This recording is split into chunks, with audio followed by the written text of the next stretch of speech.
तो जय हिंद मेरे साथियों, स्वागत है आपका अपने यूट्यूब चैनल ट्रिकली संग्रह में। तो जैसा कि आप लोग जान रहे हैं कि हम लोग प्रत्येक दिन वीवीआई मोस्ट इम्पॉर्टेंट क्वेश्चन को कर रहे हैं साइंस का, जो कि तो चलिए हम लोग आज का क्वेश्चन देखते हैं और स्टार्ट करते हैं। तो चलिए हम लोग देखते हैं। तो आज का हमारा पहला क्वेश्चन है कि ओम के नियम को लिखिए। तो चलिए हम लोग इसका आंसर जानते हैं। इससे पहले हम आपको बता देते हैं कि जितना भी हम लोग वीवीआई क्वेश्चन कर रहे हैं, इसमें से कम अगर साइंस के फिजिक्स में अगर हम लोग 50 करेंगे तो इसमें से कम 6 से 7 क्वेश्चन आने की बहुत ज़्यादा संभावना है, जिसमें से आपको बनाना कितना रहेगा, तो मात्र बनाना रहेगा 4 को। चलिए हम लोग आगे देखते हैं। तो चलिए ओम के नियम को लिखिए, इसका आंसर जानते हैं। तो ओम के नियम देखिए, इस नियम के अनुसार पहले थोड़ा सा ऐसा लिख देंगे कि इस नियम के अनुसार यदि किसी चालक की भौतिक अवस्था जैसे ताप, लंबाई आदि में परिवर्तन न किया जाए, लिखेंगे कि इस नियम के अनुसार यदि किसी चालक की भौतिक अवस्था को जैसे लंबाई, ताप में चेंजिंग नहीं किया जाए, परिवर्तन नहीं किया जाए, तो उसमें प्रवाहित होने वाली विद्युत धारा उसके सिरों पर लगाए गए विभवांतर के समानुपाती होता है। जो होता है कि अगर इसमें हम लोग भौतिक अवस्था में परिवर्तन नहीं करते हैं तो उसमें जो प्रवाहित होने वाली विद्युत धारा, जो प्रवाहित होता है विद्युत धारा आई, प्रवाहित होने वाली विद्युत धारा उसके सिरों पर लगाए गए विभवांतर जो कि भी के समानुपाती होता है, यानी कि भी समानुपाती हो जाएगा आई। अगर हम लोग समानुपाती हटाएंगे तो इसके लिए आर आ जाएगा। जो आर क्या है, तो आर जो है प्रतिरोध है। जहाँ भी कोई चीज़ है तब भी विभवांतर है। आई क्या है, तो आई धारा है। और आर क्या है, तो आर प्रतिरोध है। यहाँ पे भी बराबर आई आर में आर जो है प्रतिरोध है। इसमें क्वेश्चन में पूछता है कि इसमें भी का मान दे देगा और आई का मान दे देगा, आर पूछ लेगा, तो हम लोग आसानी से इसको बता देंगे। कभी आर दे देगा तो कभी आई के मान पूछेगा, तो कभी भी के मान पूछेगा, 2 को दे के और 1 पूछ लेगा, तो हम लोग इस फॉर्मूला की मदद से निकाल लेंगे। तो चलिए अब हम लोग आज का अगला क्वेश्चन देखते हैं। तो आज का हमारा अगला और मोस्ट इम्पॉर्टेंट क्वेश्चन है, कि प्रत्यावर्ती धारा यानी कि एसी जिसको बोलते हैं एवं दिष्ट धारा जिसको डीसी हम लोग बोलते हैं में अंतर बताना है। तो देखिए ये भी एकदम सिंपल है। चलिए हम लोग इसका आंसर जानते हैं। ये क्वेश्चन भी बहुत बार बिहार बोर्ड पूछ चुका है, तो चलिए हम लोग इसको आंसर जानते हैं। ये केवल मैट्रिक में नहीं, 12th क्लास में भी बहुत बार पूछ चुका है। तो चलिए हम लोग इसका आंसर जानते हैं। एक तरफ लिख देंगे, सबसे पहले हम लोग लिखेंगे कि प्रत्यावर्ती धारा एसी एवं दिष्ट धारा डीसी में निम्नलिखित अंतर है। उसके बाद 2 को डब्बा बनाएंगे, एक तरफ एसी लिखेंगे और दूसरी तरफ डीसी लिखेंगे। और उसके बाद लिखेंगे कि एसी का परिमाण जो होता है और दिशा समय के साथ बदलते रहता है, यानी कि एसी यानी कि प्रत्यावर्ती धारा का परिमाण और दिशा समय के साथ बदलते रहता है। चलिए अब डीसी में देखते हैं। डीसी ठीक इसका विपरीत होगा, यानी कि इसका परिमाण और दिशा समय के साथ बदलता नहीं है। चलिए दूसरा इसका अंतर जानते हैं। तो इसका दूसरा अंतर है कि यह कम घातक होता है। देखिए सबसे इम्पोर्टेंट यही है, क्योंकि लोगों को लगता है कि एसी जो है, जो हमारे घर में जलता है बल्ब एसी से, वही ज़्यादा खतरनाक होता है। बिजली से ज़्यादा हम लोग को करंट लगता है, उसी से ज़्यादा की मौत होती है। लेकिन आपको यह बता दें हम कि सबसे ज़्यादा खतरनाक अगर कोई है तो वह है डीसी। यह अधिक घातक होता है, मतलब यह जो है बहुत ज़्यादा घातक होता है। तो इस प्रकार हम लोग याद रखेंगे कि यह कम घातक होता है, एसी कम घातक होता है डीसी के तुलना में। तो चलिए हम लोग इसका तीसरा अंतर जानते हैं। तो तीसरा अंतर है कि इसे स्टोर नहीं किया जा सकता है। देखिए एसी को हम लोग स्टोर करके नहीं रख सकते हैं, लेकिन डीसी को हम लोग इसे स्टोर करके रख सकते हैं। तो चौथा देखते हैं अंतर हम लोग। तो चौथा अंतर है कि इसे डीसी में आसानी से बदला जा सकता है, अर्थात एसी से डीसी में हम लोग आसानी से बदल सकते हैं, लेकिन वही इसे हम लोग एसी में बदलने के लिए काफ़ी समस्याओं का सामना करना पड़ता है। यानी कि डीसी से एसी में बदलने के लिए काफ़ी समस्या का समाधान करना पड़ता है, लेकिन डीसी में आसानी से बदला जा सकता है। एसी से डीसी में बदलने के लिए एकदम आसान है, एसी से डीसी में एकदम बदल सकते हैं आसानी से, लेकिन इसे एसी में यानी कि डीसी को एसी में बदलने के लिए काफ़ी समस्या आता है। तो चौथा हो गया अंतर। पांचवा देखते हैं। पांचवा है कि एसी जो हमारा होता है सस्ता होता है। और यह कम घातक भी होता है, और डीसी जो है यह महंगा होता है। तो इस प्रकार हम लोग अंतर बता दिए। अब हम लोग आज का अगला क्वेश्चन देखते हैं। तो आज का हमारा अगला क्वेश्चन है कि नाभिकीय संलयन और नाभिकीय विखंडन में क्या अंतर है, अंतर लिखना है। तो सबसे पहले हम लोग वही लिखेंगे कि नाभिकीय संलयन और नाभिकीय विखंडन में निम्नलिखित अंतर है। उसके बाद हम लोग एक नाभिकीय संलयन लिखेंगे और इसके बारे में बताएंगे, और फिर नाभिकीय विखंडन लिखेंगे, या तो हम लोग बॉक्स बनाकर भी कर सकते हैं, कोई दिक्कत नहीं है। तो चलिए हम लोग देखते हैं। तो नाभिकीय संलयन समझते हैं। तो देखिए, इसमें दो हल्के नाभिक को जोड़कर एक बड़ा नाभिक बनाने की क्रिया को हम लोग नाभिकीय संलयन कहते हैं। जब दो गो हल्के नाभिक को जोड़ करके और उसको एक बड़ा सा नाभिक बना दिया जाता है तो वो हो जाता है नाभिकीय संलयन। इसके अगर एग्जाम्पल का उदाहरण की बात करें तो सूर्य भी इसी का नाभिकीय संलयन का ही उदाहरण है। हाइड्रोजन बम भी नाभिकीय संलयन का ही उदाहरण है। तो चलिए अब हम लोग नाभिकीय विखंडन के बारे में समझते हैं। तो देखिए, नाभिकीय विखंडन नाभिकीय संलयन का ठीक विपरीत है, यानी कि उल्टा है। यानी कि उसमें कुछ था कि दो हल्के नाभिक को जोड़कर एक बड़ा बनाया जा रहा था, लेकिन इसमें एक बड़े नाभिक को हल्के नाभिक में टूटने की क्रिया को, यानी कि एक बड़ा नाभिक को हल्के नाभिक में टूटने की क्रिया को हम लोग कुछ कहेंगे नाभिकीय विखंडन। देखिए, यहाँ विखंडन है, यहाँ टूटना है। विखंडन मतलब होता है टूटना, यानी कि एक बड़ा नाभिक रहेगा और उसी को दो हल्के या दो से अधिक हल्के नाभिक में अगर टूट जाता है तो ऐसी क्रिया को हम लोग नाभिकीय विखंडन कहते हैं। और इसका एग्जाम्पल की अगर बात करें तो ये होता है परमाणु बम, जिसका खोज ऑटो हन किए थे, और इसका प्रमुख उदाहरण है परमाणु बम। नाभिकीय विखंडन पर आधारित है परमाणु बम। तो चलिए अब हम लोग अगला क्वेश्चन को देखते हैं। तो हमारा अगला क्वेश्चन है कि घरेलू परिपथ में श्रेणी क्रम संयोजन क्यों नहीं किया जाता है। देखिए, एकदम मोस्ट इम्पॉर्टेंट क्वेश्चन है कि घरेलू विद्युत परिपथ में श्रेणी क्रम का संयोजन क्यों नहीं किया जाता है, समानांतर क्रम का संयोजन क्यों किया जाता है। तो चलिए हम लोग इसका आंसर जानते हैं, एकदम सरल भाषा में समझते हैं। तो देखिए, क्यों नहीं, चूँकि हम जानते हैं कि श्रेणी क्रम में समान विद्युत धारा सभी उपकरणों में प्रवाहित होता है, समान रूप से विद्युत धारा प्रवाहित होता है, इसलिए श्रेणी क्रम में अधिक उपकरण लगाने से धीरे धीरे धारा का मान घटता जाता है। चलिए हम आपको श्रेणी क्रम संयोजन का दिखाते हैं फिगर। देखिए, यही श्रेणी क्रम संयोजन है।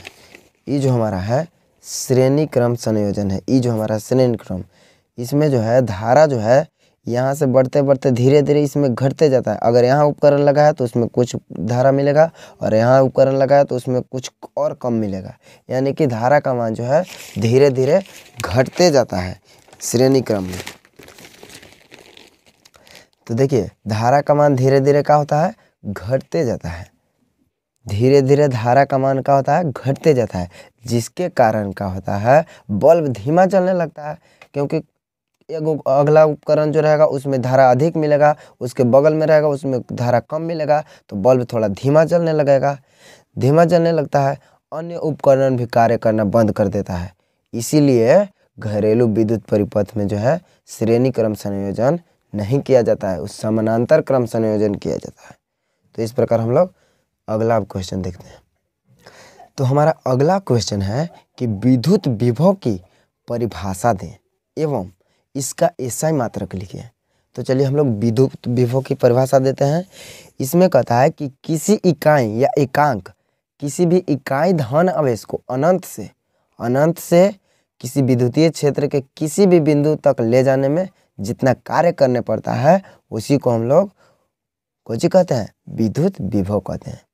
यानी कि किसी इकाई धन आवेश को अनंत से विद्युत क्षेत्र के किसी बिंदु तक लाने में जितना कार्य करना पड़ता है उसे हम लोग उस बिंदु का विद्युत विभव कहते हैं। और इसे भी से सूचित किया जाता है, और भी से सूचित किया जाता है वोल्ट। इसका एसआई मात्रक जूल प्रति कूलम या वोल्ट होता है। ठीक है, तो हम लोग इसे याद रखेंगे। तो हमारा अगला क्वेश्चन है कि तारे और ग्रह में क्या अंतर है। ये क्वेश्चन भी बहुत बार पूछ चुका है, तो ये भी एकदम मोस्ट इम्पोर्टेंट है। हम जितना भी क्वेश्चन कराएंगे सब मोस्ट इम्पोर्टेंट कराएंगे। तो चलिए अगला इसका आंसर जानते हैं। तो तारे और ग्रह में निम्नलिखित अंतर है जो इस प्रकार है। ठीक है, तो देखते हैं। तारे जो है, इसमें तारे के बारे में सबसे पहले जान लेते हैं, उसके बाद ग्रह के बारे में जानेंगे। तो देखते हैं तारे के बारे में। यह जो है तारा स्वयं प्रकाश उत्सर्जित करता है। तारा जो है स्वयं प्रकाश उत्सर्जित करता है और यह प्रकाश उनमें होने वाली नाभिकीय संलयन से प्राप्त होता है। पीछे भी हम बता चुके हैं कि जो ये सूर्य जो होता है नाभिकीय संलयन पर आधारित रहता है और तारा का उदाहरण है सूर्य, क्योंकि ये भी नाभिकीय संलयन पर आधारित है।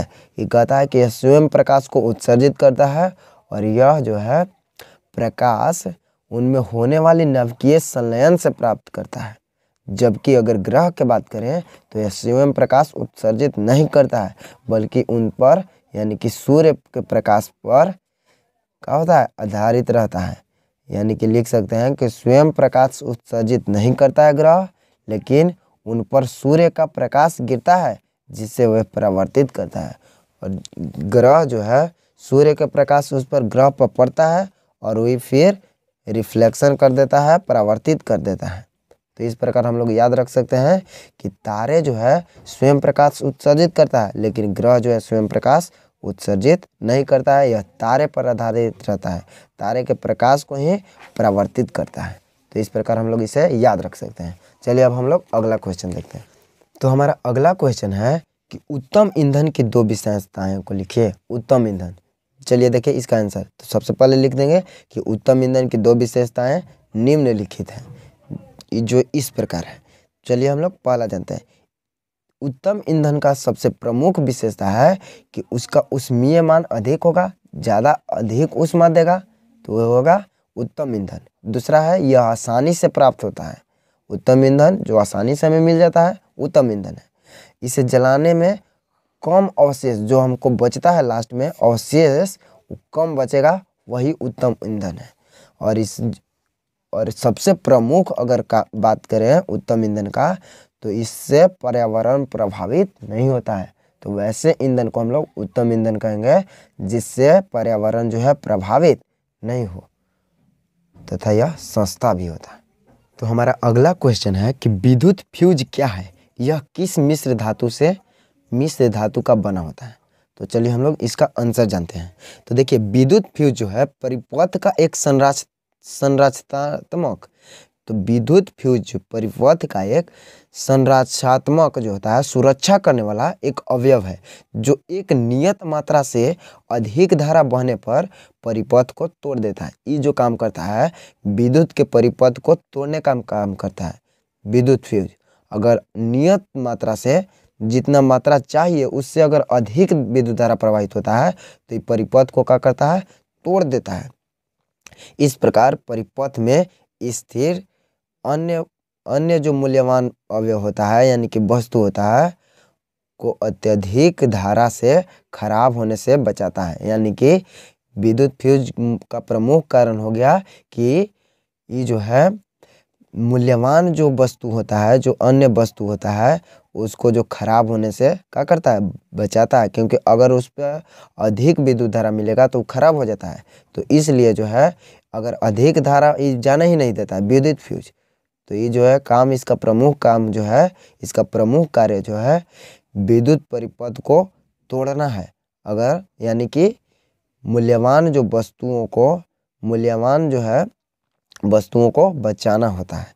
तो विद्युत फ्यूज का हम लोग कह सकते हैं कि विद्युत फ्यूज जो है परिपथ का एक संरचनात्मक जो है अवयव है, जो एक नियत मात्रा से अधिक धारा बहने पर परिपथ को तोड़ देता है। अगर नियत से जितना जाना चाहिए उससे अगर अधिक विद्युत धारा जाता है तो ये परिपथ को ही क्या करता है, तोड़ देता है। और इस प्रकार परिपथ में जो स्थित जो होगा, यहाँ स्थित अन्य मूल्यवान जो वस्तु होता है उसको अधिक धारा से खराब होने से, मूल्यवान वस्तु जो है अधिक धारा अगर उसको मिलता है तो खराब हो जाता है। तो यही जो है तोड़ने का काम करता है और तोड़कर उसे खराब होने से बचाता है। इसका प्रमुख कारण हो गया कि मूल्यवान वस्तु को सुरक्षा करना, इसलिए इसको विद्युत फ्यूज का प्रमुख कारण हो गया कि मूल्यवान वस्तुओं को बचाना। ये पहले ही जो है अधिक धारा मिलता है तो पहले ही जो है परिपथ को तोड़ देता है। और फिर इसमें कह रहा है कि यह किस मिश्र धातु से बना होता है। तो फ्यूज जो है विद्युत फ्यूज जो है शीशे और टीन का मिश्र धातु का बना होता है, शीशे और टीन का। तो इस प्रकार हम लोग इसे याद रखेंगे। अब हम लोग अगला देखते हैं। तो हमारा आज का अगला क्वेश्चन है कि विद्युत आवेश क्या है, यह कितने प्रकार के होते हैं। तो देखिए इसका भी आंसर हम एकदम सिंपल में बताते हैं कि किसी पदार्थ का वह गुण जिसके कारण उसमें विद्युत तथा चुंबकीय प्रभाव उत्पन्न होता है विद्युत आवेश कहलाता है। किसी पदार्थ जो है उसका वह गुण, वैसा गुण जिसके कारण उसमें विद्युत तथा चुंबकीय प्रभाव उत्पन्न हो जाता है, उसे हम लोग विद्युत आवेश कहते हैं। विद्युत आवेश को Q से सूचित किया जाता है और इसका एसआई मात्रक की बात करें तो कोई एसआई मात्रक होता है कूलाम। विद्युत आवेश का एसआई मात्रक पूछेगा तो कूलाम हम लोग बता देंगे। और विद्युत आवेश जो है पूछ रहा है इसमें कि यह कितने प्रकार के होते हैं, तो यह 2 प्रकार के होता है, एक धनावेश और दूसरा ऋणावेश। धनावेश जिसको पॉजिटिव बोलेंगे और ऋणावेश जिसको निगेटिव हम लोग बोलेंगे। तो चलिए हम लोग अब अगला आंसर जानते हैं। तो हमारा अगला क्वेश्चन है कि विद्युत धारा क्या है, इसका एसआई मात्रक बताइए। तो किसी चालक में प्रति सेकंड यानी कि 1 सेकंड में प्रवाहित आवेश, जितना आवेश प्रवाहित होता है उसी की मात्रा को हम लोग विद्युत धारा कहते हैं। 1 सेकंड में जितना आवेश प्रवाहित होता है उसी की मात्रा को हम लोग विद्युत धारा कहते हैं। विद्युत धारा को I से सूचित किया जाता है और I बराबर हो जाएगा Q/T। Q यहाँ पे कोई चीज है तो Q आवेश है और प्रति सेकंड यानी कि T यहाँ पे समय है, I हमारा धारा है।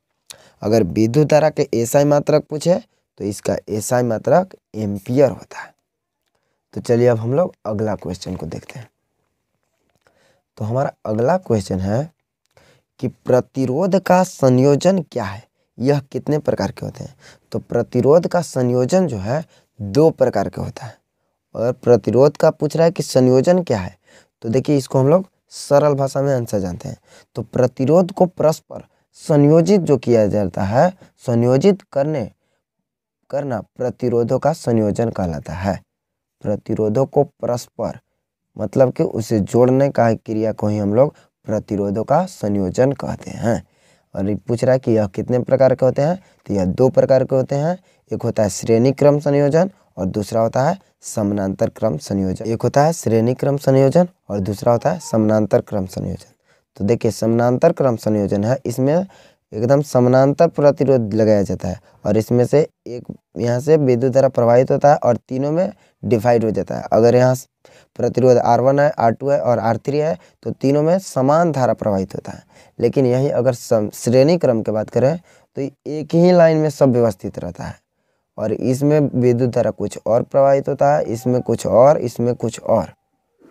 तो इस प्रकार हम लोग इसका आंसर दे सकते हैं। तो हमारा अगला क्वेश्चन है कि विद्युत धारा की प्रबलता की परिभाषित करें। विद्युत धारा की प्रबलता क्या है उसको परिभाषित करना है। तो चलिए हम लोग इसका आंसर जानते हैं। तो किसी चालक के अनुप्रस्थ काट से होकर प्रति सेकंड में प्रवाहित आवेश का परिमाण को विद्युत धारा का प्रबलता कहते हैं। इसमें जो है कह रहा है कि अनुप्रस्थ काट से होकर जो 1 सेकंड में अनुप्रस्थ काट से जो विद्युत धारा प्रवाहित होगा, जो आवेश प्रवाहित होगा उसी के परिमाण को हम लोग विद्युत धारा की प्रबलता कहलाता है।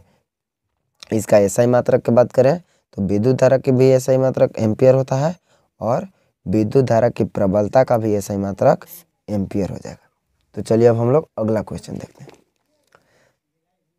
तो हमारा अगला क्वेश्चन है कि विद्युत चालक का प्रतिरोध किन किन कारकों पर निर्भर करता है। तो इसमें हम लोग लिखेंगे कि विद्युत चालक का प्रतिरोध निम्न बातों पर या निम्न कारकों पर निर्भर करता है। पहला जो है चालक की लंबाई पर। अगर चालक की लंबाई बढ़ा दिया जाए तो उसका प्रतिरोध भी बढ़ जाता है। दूसरा जो है इसका कारक है चालक की प्रकृति पर। अलग अलग पदार्थ की अगर प्राकृतिक रहेगा, अलग अलग पदार्थ रहता है तो चालक में प्रतिरोध अलग अलग प्रवाहित होता है, भिन्न भिन्न होता है। तीसरा है चालक के ताप पर। अगर चालक पदार्थ के ताप बढ़ा दिया जाए तो पदार्थ का प्रतिरोध जो है बढ़ता है। चालक के अगर बढ़ा दिया जाए ताप को तो उसमें जो है प्रतिरोध बढ़ जाता है। तो यही सब बातों पर निर्भर करता है चालक का प्रतिरोध। तो चलिए अब हम लोग अगला क्वेश्चन देखते हैं। तो हमारा आज का अगला क्वेश्चन है कि तारे क्यों टिमटिमाते हैं। ये क्वेश्चन ना बहुत बार पूछ चुका है, तो चलिए हम लोग इसका एकदम सरल भाषा में आंसर जानते हैं। तो देखिए तारे क्यों टिमटिमाते हैं। तो देखिए वायुमंडल की विभिन्न परतों का घनत्व एवं तापमान लगातार बदलता रहता है। ये तो हम लोग जानते हैं कि वायुमंडल के जो है विभिन्न परत जो होता है वायुमंडल में, उसका घनत्व एवं तापमान टेम्परेचर लगातार चेंजिंग होते रहता है। इसलिए तारे की आभासी स्थिति भी बदलती रहती है। जब इसका घनत्व बदलेगा, तापमान बदलेगा, तो एकदम जाहिर सी बात है कि इसका आभासी स्थिति भी बदलती रहती है। तारे से आने वाली प्रकाश की तीव्रता भी उसकी स्थिति बदलने से बदल जाती है। और क्या होता है, जब आभासी स्थिति बदल जाती है तो इसकी तारे से जो प्रकाश आता है उसकी तीव्रता भी क्या हो जाता है, बदल जाता है। इस तरह हमारे आँख तक पहुँचने वाले प्रकाश की तीव्रता में ही तारों का टिमटिमाना नजर आता है। तो इस प्रकार हमें तारे टिमटिमाते हुए नजर आते हैं। तो चलिए अब हम लोग आज का अगला क्वेश्चन देखते हैं। तो हमारा अगला क्वेश्चन है कि विद्युत चुंबकीय प्रेरण से आप क्या समझते हैं। तो चलिए हम लोग इसका आंसर जानते हैं। ये क्वेश्चन भी बहुत भिवी है क्योंकि यह भी बहुत बार पूछ चुका है। तो चलिए हम लोग इसका आंसर जानते हैं। तो विद्युत चुंबकीय प्रेरण जो है, जब किसी चालक को किसी परिवर्तित चुंबकीय क्षेत्र में रखने पर चालक के सिरों पर चालक के सिरों के बीच का विद्युत विवाह का जो बल होता है।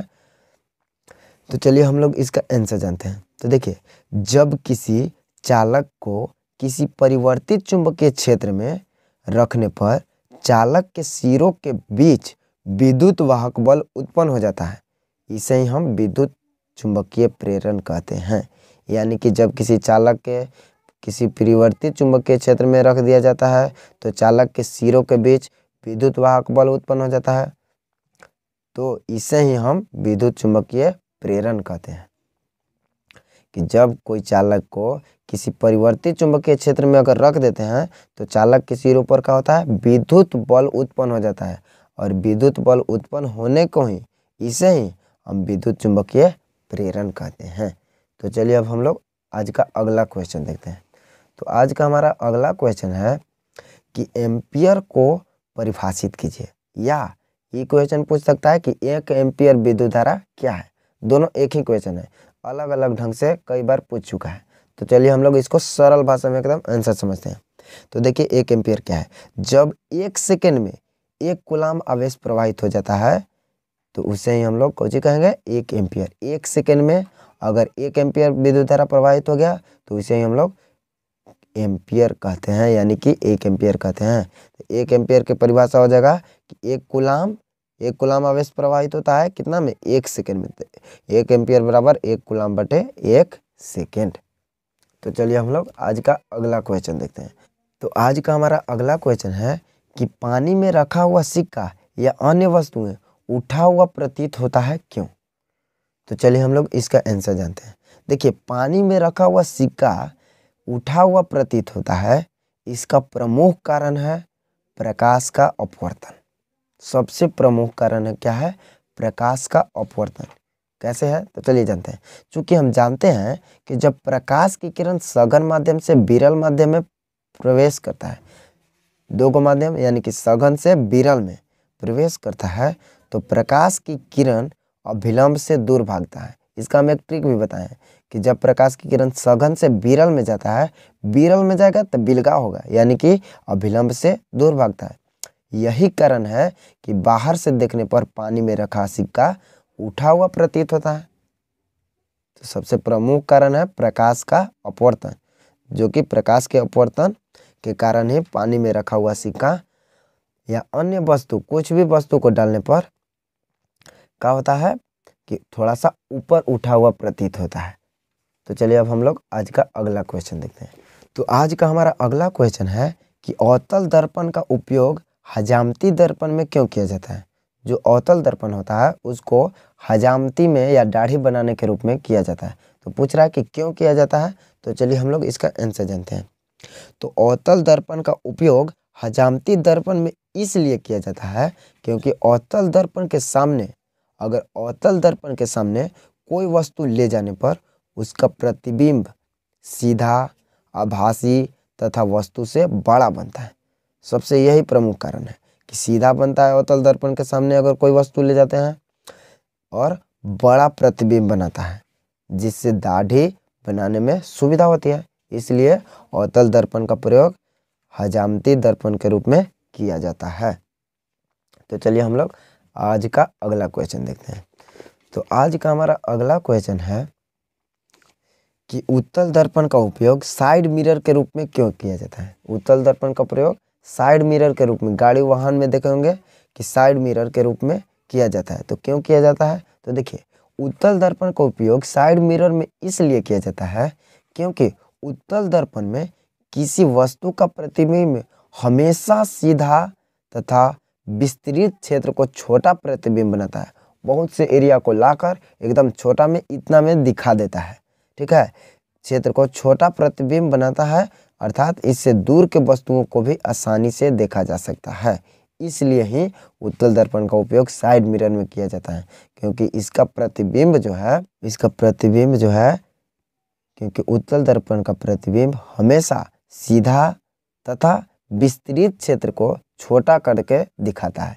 इसलिए ही उत्तल दर्पण का उपयोग जो है साइड मिरर के रूप में किया जाता है। चलिए अब हम लोग आज का अगला क्वेश्चन एवं आज का लास्ट क्वेश्चन देखते हैं। तो चलिए आज का अंतिम क्वेश्चन है कि भू संपर्क तार क्या है। भू संपर्क तार क्या है, इसका क्या कार्य है। भू यहाँ देखने से, नाम से स्पष्ट है, भू मतलब होता है भूमि। तो चलिए हम लोग जानते हैं।